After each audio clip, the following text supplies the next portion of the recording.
The duel had been meant to last minutes, yet it ended in less than one. The crowd in the grand hall of the alien vessel stared in silent awe as the humans stood over the fallen wealthy challenger. The human named Raoul had achieved a victory no visitor had ever earned. His breath steadied as he lowered his guard. The alien figure he had defeated, known to the crew as a respected leader, lay conscious but unable to rise. By the rules of their ancient code, Raoul was now entitled to whatever the challenger had risked. The challenger had risked everything, including his two bonded partners.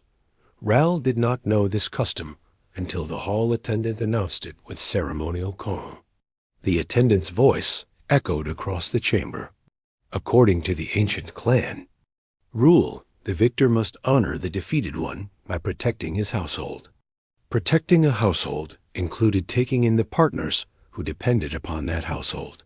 Raoul felt the weight of many eyes settle on him.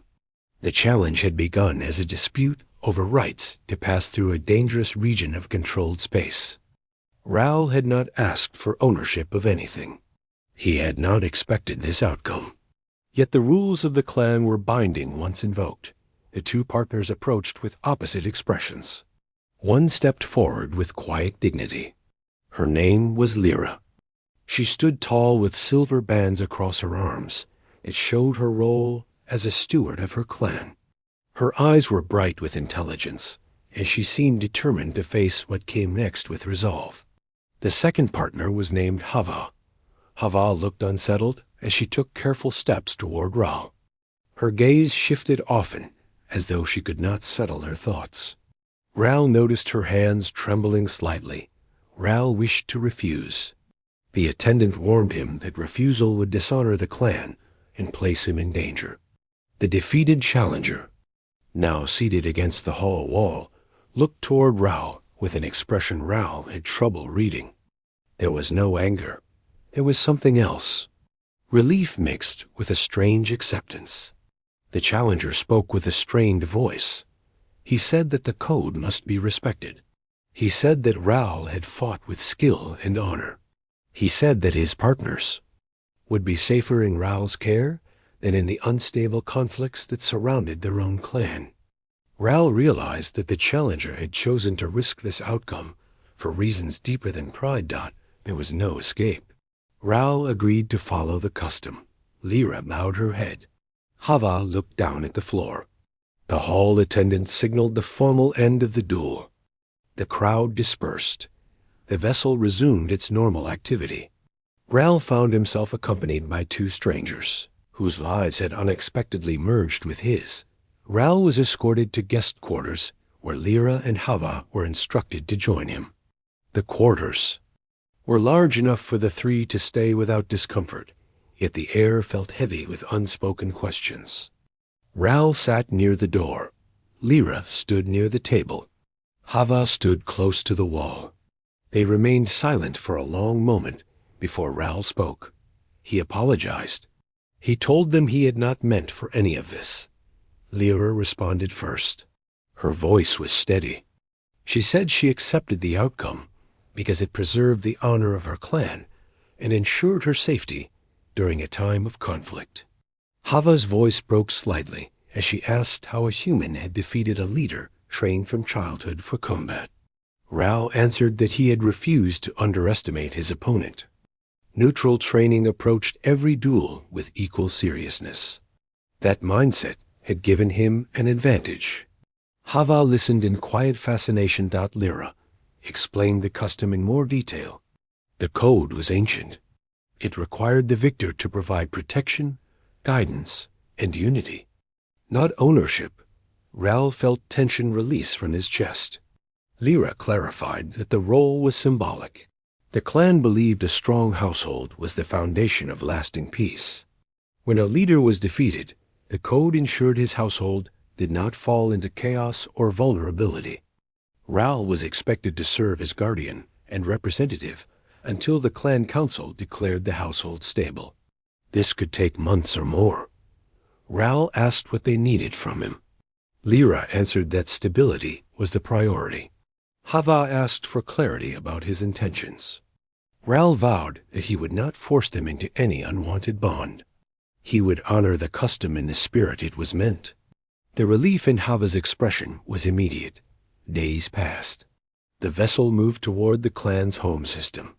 Ral spent his time learning about the customs of the alien society. Lyra served as his guide. Her calm and organized nature helped him adapt quickly. She taught him the significance of the clan symbols placed throughout the halls. She introduced him to members of the council. She explained their history and the role of household guardians. Ral admired her clarity of thought. Hava spent more time quietly observing. She had a gentle curiosity that appeared in small moments. She asked Ral about human worlds. She asked what it felt like to grow up under a sky with a sun that changed color during sunset. She asked why humans built homes instead of living in communal vessels. Rial answered every question warmly.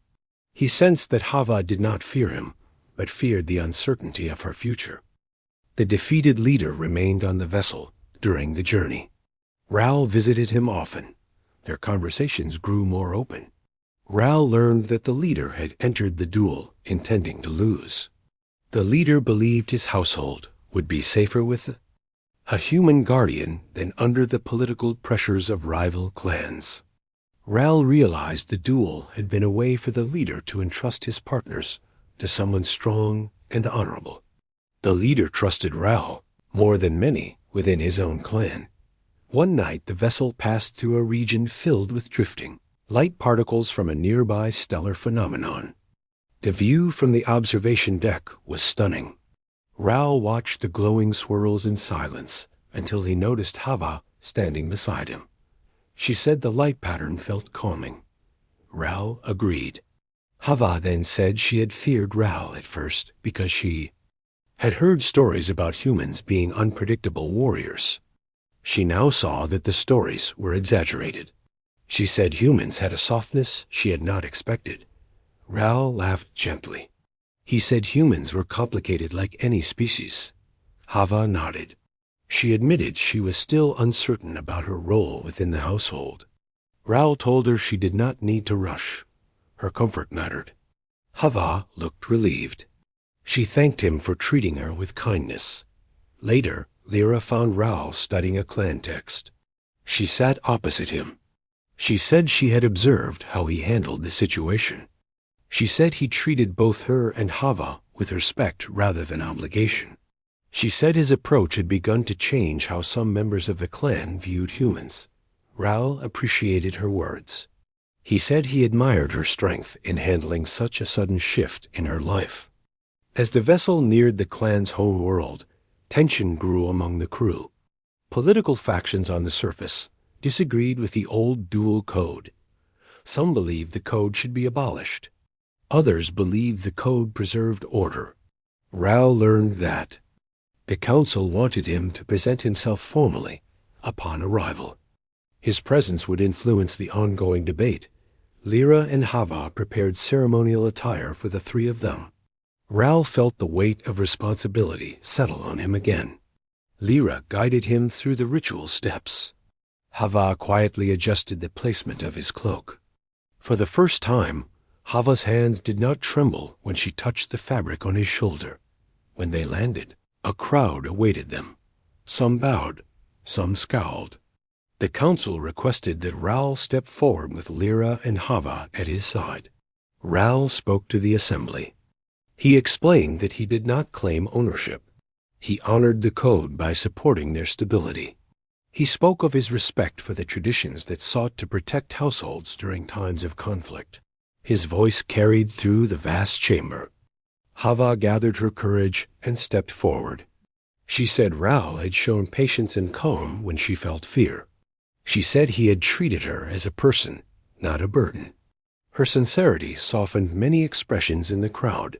Lyra then spoke with the authority of her steward role.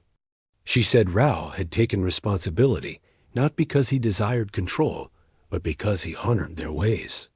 She said the clan needed to consider the meaning of strength.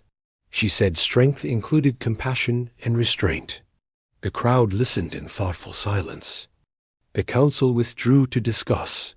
Hours passed. The city lights outside the chamber dimmed as the long day ended. Lyra, Hava, and Ral waited. Ral felt pressure, but stayed calm. When the council returned, they declared that the code would remain, but could be modernized. They stated that Ral had fulfilled the role of guardian well. They allowed Lyra and Hava to voice their own choice regarding whether they wished to remain in his household. This was a new modification to the ancient rule. Lyra chose to stay. She said she saw value in the bond forming between the three of them. She said Ral's presence strengthened their future. Hava hesitated at first, but then stepped toward Ral. She said her fear had faded. She said she wished to stay with someone who offered safety without demand. Ral felt humbled. The council accepted their decision. The leader who had lost the duel approached them. He thanked Ral. He thanked Lyra and Hava. He said the household was now stronger than before. Then he left to begin a new role within the clan. Ral, Lyra, and Hava moved into a residence overlooking a shining river of glowing minerals that flowed through the city. They began building a new life. Lyra oversaw the cultivation of communication between humans and the clan. Hava focused on research about cultural integration. Ral served as a guide and advisor in both fields. Their bond grew steadily. It was based not on force, but on shared experience and mutual respect. When conflicts arose in the clan council, Ral stood firm and advocated for peaceful resolutions. Lyra stood beside him with clear insight. Hava added her soft but steady voice. Humanity earned new respect within the clan. Ral's presence became a symbol of unity.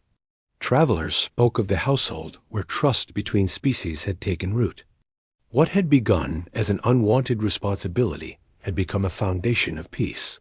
One evening, the three of them stood on the balcony of their home. The river glowed softly below. Lyra spoke with calm pride. She said the household had become a model for change. Hava leaned against the railing and said she no longer feared the future. Ral watched the alien sky and felt gratitude for the path he had never expected to walk. Their companionship was not based on triumph in combat. It was built on compassion, patience, and understanding. Ral knew the journey ahead would not be easy, yet he also knew they would face it together, and for the first time since the duel, he felt that the code he had once feared had revealed a purpose greater than victory.